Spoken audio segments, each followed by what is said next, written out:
बिहार में प्रशांत किशोर के पीछे पड़ गया है, जितने भी राजनीतिक दल है, क्या कहेंगे?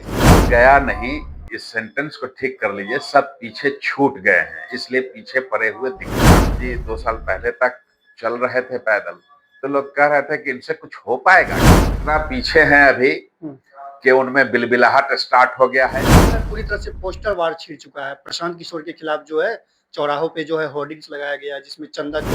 अब ये लोगों की बुद्धि इतनी भ्रष्ट हो गई है कि ये लोग समझ नहीं पा रहे हैं कि जनता को क्या कहें, तो मुंह में जो आ रहा है वो बोल। नमस्कार, मैं सूरज कुमार। बिहार में विधानसभा चुनाव को लेकर वर्तमान में जनसुराज पूरी राजनीतिक दलों में एक सक्रिय और चर्चा का विषय बन चुका है, जहां पर लगातार पक्ष और विपक्ष के द्वारा यहां पर एक दूसरे के ऊपर तर्क वितर्क जारी है। और इस पर चर्चा करने के लिए हमारे साथ राज्य कोर कमेटी के सदस्य डॉक्टर गाजी सारिक अहमद सर जुड़े हुए हैं।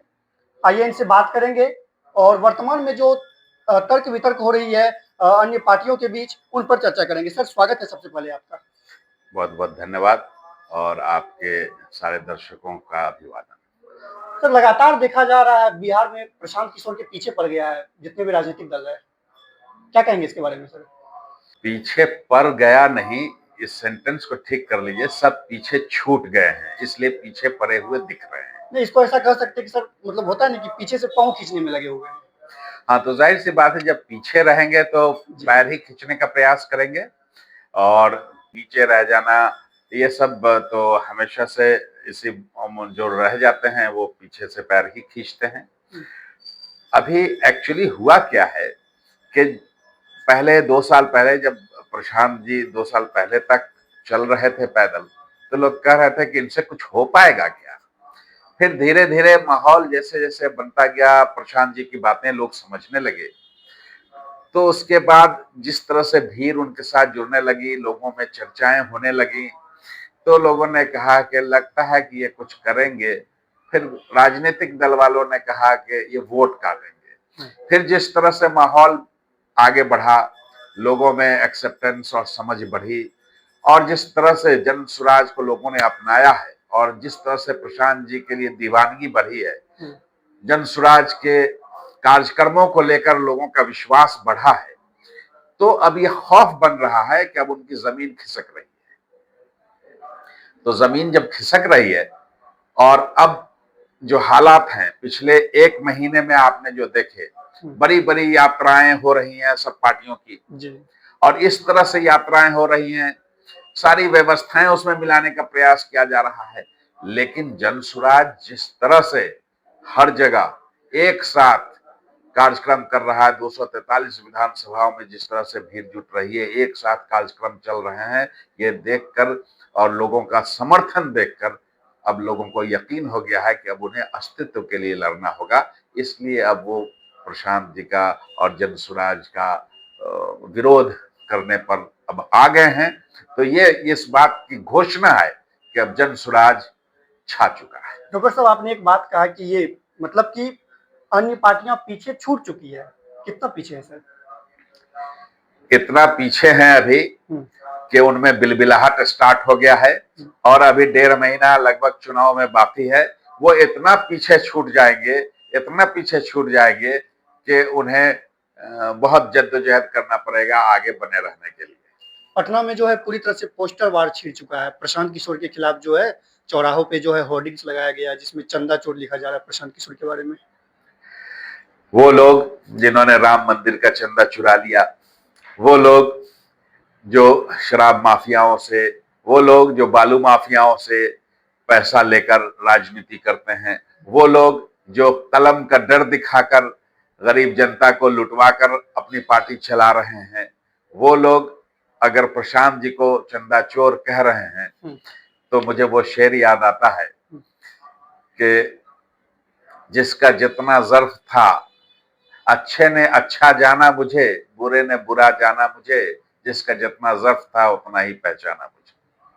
आपने एक बात ये भी कहा सर कि मतलब जो शराब माफियाओं से है जो चंदा चोर, मतलब आपने विपक्षियों को कहा, लेकिन विपक्षी ऐसा कह रहे हैं कि प्रशांत किशोर बिहार में जितने भी सभा कर रहे हैं, तो सभा में वो घूम घूम कर इस बात को जो है बोल रहे हैं कि सरकार बनते ही 1 घंटे में जो है शराबबंदी को जो फिर से खुला छोड़ दिया जाएगा। तो इस पर आरोप लगा रहे हैं विपक्षी कि प्रशांत किशोर शराब माफी जो शराब के कारोबारी है उनसे चंदा लिए हुए इसलिए शराब खोलने की बात कर रहे हैं। देखिए, जो शराब बिक रही है अभी, हम्म, और इससे जो शराब कंपनियों को, शराब विक्रेताओं को जो मुनाफा हो रहा है, हम्म, वो शराब का मुनाफा उतना तो कतई नहीं हो सकता है जब ये लीगल तौर पर बिकने लगे, जी। क्योंकि रेट फिर कंट्रोल हो जाएगा। हम्म, अभी जो 100 की चीज 400 500 में बिक रही है, वो मिलनी बंद हो जाएगी। हम्म, पी सब रहे हैं, जो पी रहे थे वो आज भी पी रहे हैं। हम्म, बेचारी गरीब जनता जो इनका विरोध नहीं कर सकती है, जिनके पास सामर्थ्य नहीं है, वो जेल में है। जो धन्ना सेठ हैं वो पी रहे हैं और आराम से घूम रहे हैं। एक भी आदमी बता दीजिए जिस पर कोई केस ऐसा हो और वो जेल में बंद हो। तो ये फर्जी कानून है, जो कानून लागू नहीं है। हम्म, तो जो कानून लागू नहीं है, सिर्फ कागज पे है, उसको हटाने की बात कही गई है। और जहां तक शराब माफियाओं की बात है, तो हमने अभी बताया आपको कि इस तरह की चीजें हम्म, किसके माध्यम से रुकनी चाहिए थी। कानून का इम्प्लीमेंटेशन किसके माध्यम से होना चाहिए था? सरकार के माध्यम से। तो सरकार इसमें फेल है। हम्म, आज हर कोई जानता है कि शराब सबसे ज्यादा कहां और किसके माध्यम से मिल रहा है। हम्म, सरकारी सेवक लोग उसमें भी इन्वॉल्व हैं, जी बिल्कुल। है ना। कई जगह तो पुलिस ही शराब बेच रही है, ऐसा कई लोगों का आरोप है। तो आप देखिए कि ये सारी व्यवस्था सरकार के अंदर की है।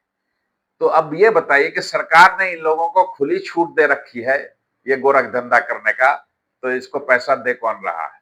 प्रशांत किशोर को पैसा दे रहा है वो, या सरकार में बैठे लोगों को पैसा दे रहा है? इतनी बात जनता नहीं समझती।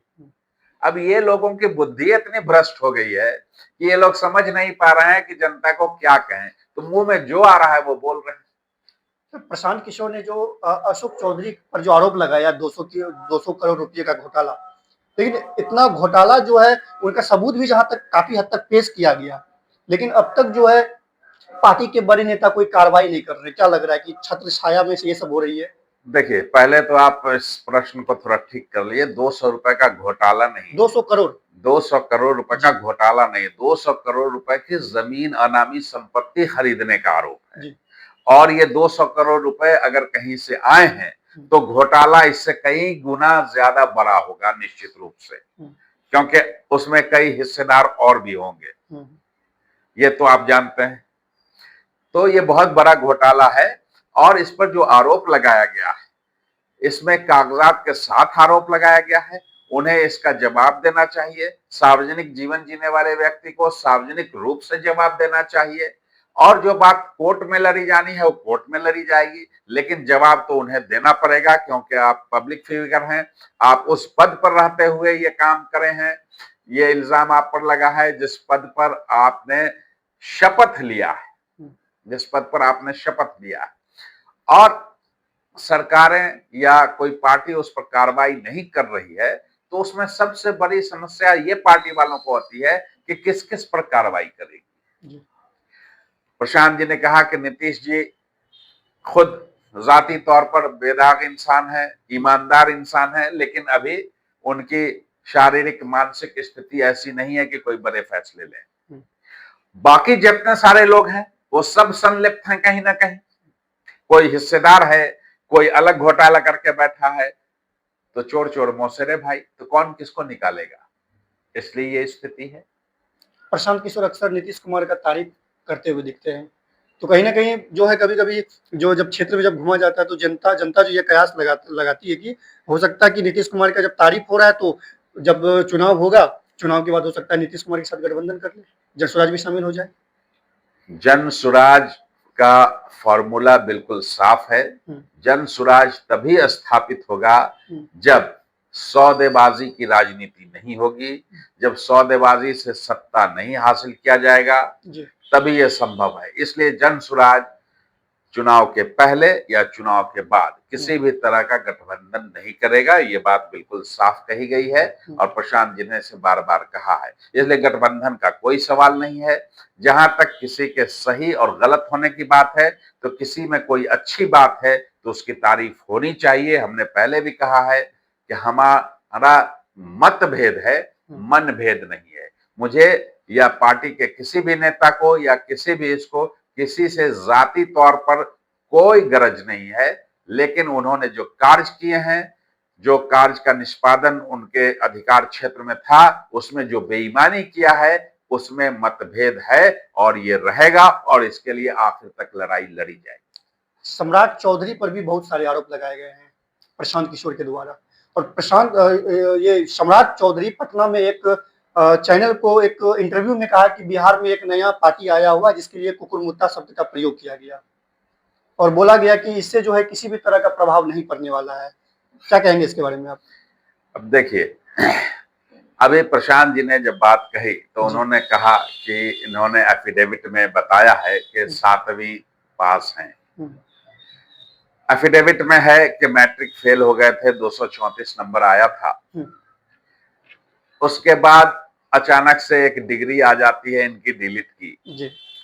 जो एक ऐसे यूनिवर्सिटी से है जो नीरज कुमार जी जो प्रवक्ता हैं जदयू के, उन्होंने कहा कि ये फर्जी यूनिवर्सिटी है, इस नाम की कोई यूनिवर्सिटी ही नहीं है। अच्छा। मैंने नहीं ढूंढा है, लेकिन उन्होंने कहा है और एक प्रवक्ता है तो कुछ ढूंढ के ही कहा होगा। तो अब फर्जी डिग्री लगाने वाला आदमी, मैट्रिक पास नहीं करने वाला आदमी अगर कोई इस तरह की बात करता है, ऐसे शब्दों का प्रयोग करता है, तो यह कोई ऐसी बात नहीं है। शिक्षा इसीलिए महत्वपूर्ण है, इसलिए जनसुराज कहता है कि बिहार को शिक्षित करना है और जैसे ही हमारी बेहतर शिक्षा व्यवस्था होगी, जैसे ही जनसुराज आएगा, तो ये वादा है पूरे बिहारियों से कि बिहार में शिक्षा का सुधार उस लेवल पर किया जाएगा कि हमारे बच्चे विश्व स्तर पर कहीं भी मुकाबले में आ सकें। तब मैं दावत देता हूं सम्राट चौधरी जी को भी और तेजस्वी यादव जी को भी कि उस स्कूल में एडमिशन लें और मैट्रिक पास करें। जैसा कि आपने ये बात जो कहा, जैसे कि सम्राट चौधरी बीजेपी के बड़े नेता है और जिन्होंने उनकी डिग्री की पोल खोला वो भी जदयू से आते हैं, कहीं ना कहीं दोनों गठबंधन में है बिहार में। और ऐसा कयास भी लगाया जा रहा है, जो नेता है, बड़े बड़े नेता कह रहे हैं कि प्रशांत किशोर जो इस तरह से पोल खोल रहे हैं, कहीं ना कहीं हमारे घर के ही जो है कोई मतलब होता ना कि घर का भेदी लंका है, प्रशांत किशोर को कहीं ना कहीं जो है हम लोगों की जानकारी कोई जदयू का नेता ही दे रहे हैं, ऐसा भी कहा जा रहा है। देखिए, ये हमेशा से होता रहा है। आप माइथोलॉजिकली भी देखेंगे तो सत्ता अलग अलग काम करती है और सत्य अलग अलग काम करता है।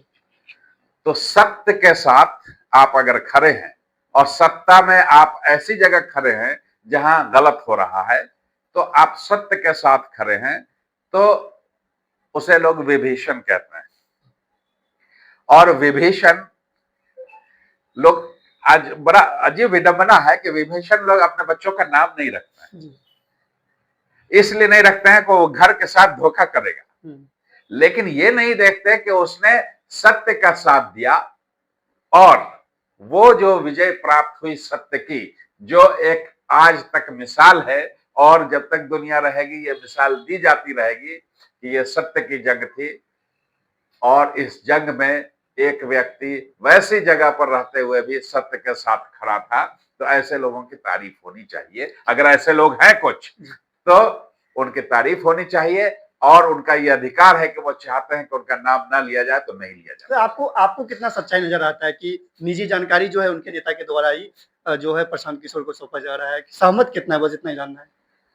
देखिए, इसमें सहमत और असहमत होने की बात नहीं है।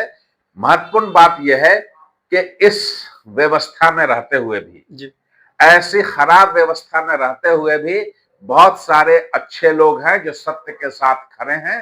हाँ, किसी कारण से वो थोड़ा कमजोर पड़ रहे हैं कि वो खुद सामने नहीं आ पा रहे हैं, शायद उनमें उतनी शक्ति नहीं हो या उतनी हिम्मत नहीं हो, लेकिन इतनी हिम्मत है कि वो सत्य का साथ दे रहे हैं, इसलिए उनकी तारीफ होनी चाहिए और मैं उनकी कोटि कोटि तारीफ करता हूं, उन्हें नमन करता हूं। अगर ऐसे लोग हैं। अंतिम सवाल है, जैसा कि कहा जाता है सत्य परेशान हो सकता है, पराजित नहीं हो सकता है, लेकिन जब अशोक चौधरी पर जितने भी आरोप लगे हैं, जब वो आरोप से संबंधित उनसे सवाल ऐसे ही एसी कमरे में बैठ के किया जा रहा है, जवाब देते देते उनका पसीना छूट रहा है। सत्य परेशान भी होता है और कभी कभी पराजित भी होता है, लेकिन ये एक मृग मरीचा की तरह है। जब आप देखेंगे कि लड़ाई जब लंबी लड़ी जाती है तो सत्य आपको कई बार पराजित होता दिखता है, लेकिन जब अंत होता है तो सत्य का जब झंडा बुलंद होता है तो जितने झूठ होते हैं वही केवल परास्त नहीं होते हैं, झूठ बोलने वाले भी मिस्मार कर दिए जाते हैं। जी, बहुत बहुत धन्यवाद सर, आपने इतना समय दिया और बिहार की वर्तमान राजनीति के बारे में चर्चा की। आपका भी धन्यवाद। बहुत बहुत शुक्रिया।